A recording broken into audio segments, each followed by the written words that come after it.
যারা জিনের উপদ্রবের শিকার হয়েছে, ব্ল্যাক ম্যাজিকে যারা আক্রান্ত হয়েছেন এবং যারা এটা রুকিয়া শরঈয়া করেছেন, শরঈ ঝাড়ফুঁকের শরণাপন্ন যারা হয়েছেন, সার্ভিস যারা নিয়েছেন, তারা জানবেন খুব ভালো করে যে কোরআন তার সবচেয়ে বড় মিরাকল হলো কোরআন আল্লাহ রাব্বুল আলামিনের এমন এক কালাম, এমন এক গ্রন্থ যে এইটার তেলাওয়াতের ফলে অনেক রোগ, অনেক অসুখ, অনেক আধ্যাত্মিক সমস্যা, এমনকি জিন জাদুর যে সমস্যা, এটা ট্রিটমেন্ট তেলাওয়াতের মাধ্যমে হয়ে যায়।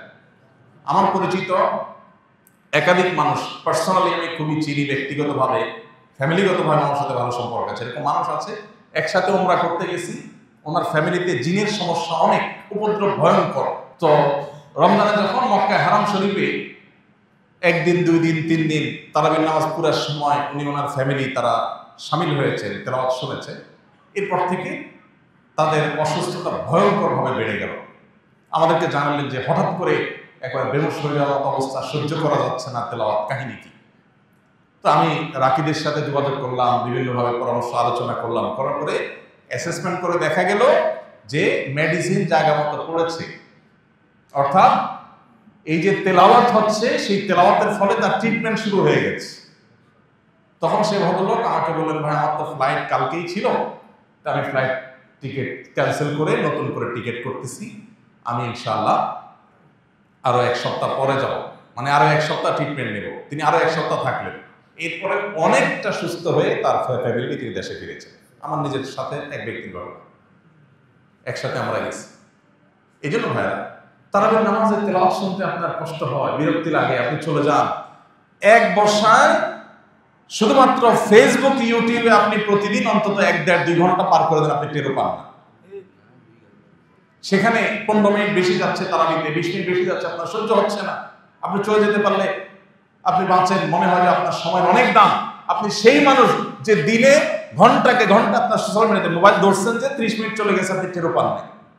যা শুধু একটা মেসেজ চেক করার জন্য পকেটে বের করছেন, কোথাকার মেসেজ থেকে কোথায় চলে গেছেন আপনি জানেন না, আধা ঘন্টা শেষ, 40 মিনিট শেষ।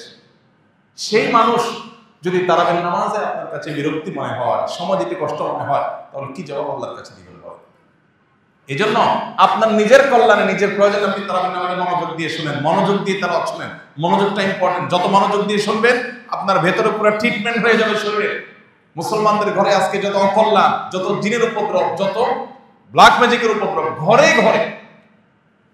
আমাদের অফিসে, ফাউন্ডেশনে 100টা ফোন যদি দিনে আসে, 100 বেশি ফোন আসে, 100টা ফোন যদি প্রতিদিন আসে, তার 80টা আসে এই ব্ল্যাক ম্যাজিকের রোগ সম্পর্কে।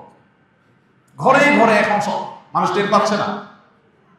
অনেক বড় বড় ডাক্তার, মেডিকেল কলেজের প্রিন্সিপাল, তারা পর্যন্ত মাঝে মধ্যে সশরীরে আসেন, এসে বলেন, ভাই আমি মেডিকেল কলেজের প্রিন্সিপাল, আমি জানি এটা কোনো ফিজিক্যাল সমস্যা না, আমার ফ্যামিলিতে এই যে সমস্যা আমি দেখছি, কোনো চেক আপে কোনো কিছু ধরা পড়ছে না, দেশে বিদেশে ট্রিটমেন্ট সব করা শেষ, কিচ্ছুই ধরা পড়ছে না, রোগের কোনো কুলকারা নেই, এটা অস্বাভাবিক কিছু।